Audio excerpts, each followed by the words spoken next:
What's up, fuckers? It's tea time. Where's the best place to introduce a registered child sex offender at a press conference in order to make baseless claims about voter fraud in America? Why, the same parking lot where you can buy masturbatory aid and burn a corpse, of course. That's right, fuckers. One time, America's mayor, now creepy drunk uncle Rudy Giuliani, who was last seen with his hands down his pants in the latest Borat movie, held one of the world's weirdest press conferences the other day at a tiny building in a bad part of town known as Four Seasons Total Landscaping. Not to be confused with the Four Seasons Hotel, even though that's apparently what happened, but maybe not. We don't know for sure. Getting into the spirit, poor, blameless Four Seasons Total Landscaping is now selling t-shirts with the slogan, "Make America Rake Again." Could this be the Trump administration's first attempt to fight climate change? Are we finally going to rake those forests? Stand back and stand by.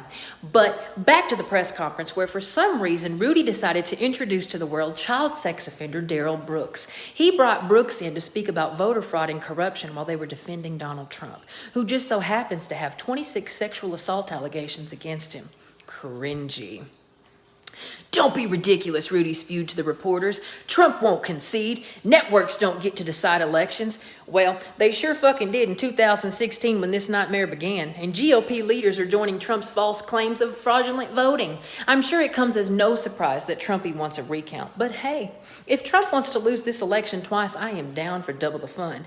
Let me tell you, an audit in Shawano County has already shown a poll worker accidentally mixed up unofficial totals. That mix-up cost Trump 274 votes already. Oopsie fucking doopsie. So I am all for the recounts. But now time for the facts. Election officials in dozens of states, both Republican and Democrat, said there is no evidence voter fraud affected the outcome of the presidential election. I mean, it's possible a man who did nothing but play golf for 4 years instead of doing his job might have actually lost that job. Crazier things have happened. Golf, golf, golf. That's all you did, Trumpty Dumpty. Now it actually is time to GOLF. That's get out, loser, forever. That's cute. I love it. Let's face it, despite Trump's unforgivable behavior these past 4 years, Democrats have won the popular vote in 7 of the last 8 elections. This is something that no party has done before in U.S. history. This election is the 4th consecutive popular vote victory for Democrats. Joe Biden was running in 3 of those 4 elections. Sorry, Donnie, you've lost the popular vote twice now. You're not the most popular boy in school. Or the smartest. Your mouth is always in gear, but your brain stays in fucking neutral. I say that because in the middle of a global pandemic, instead of making a plan to stop the death and disease, the Trump administration is attacking the Affordable Care Act when people need it most. Does he want to make America sick again? I mean, God, I can't keep up. On November 10th, the U.S. had the most COVID hospitalizations since the pandemic started. 60,000 Americans were hospitalized. How many of those will be added to the count of 230,000 lives lost? At least 1,600 Americans are hospitalized every day due to COVID, and Donald Trump doesn't give a flying fuck. He's been as helpful as an ashtray on a damn jet ski. Joe Biden isn't even officially the president, and he's already working harder on COVID than Trump ever has. Shit like this is why Trumpty Dumpty lost states like Georgia, fair and fucking square. Joe and the giant peach defeated Trump. Didn't you hear Tangerine Palpatine? Georgia doesn't vote for tangerines, they vote for peaches, and Joe Biden is just peachy. We need Joe Biden now more than ever to get this pandemic under control, but we have a fight ahead of us. Trump won't accept defeat, and the Secretary of State, Mike Pompeo, told us we should expect a smooth transition to a second Trump administration.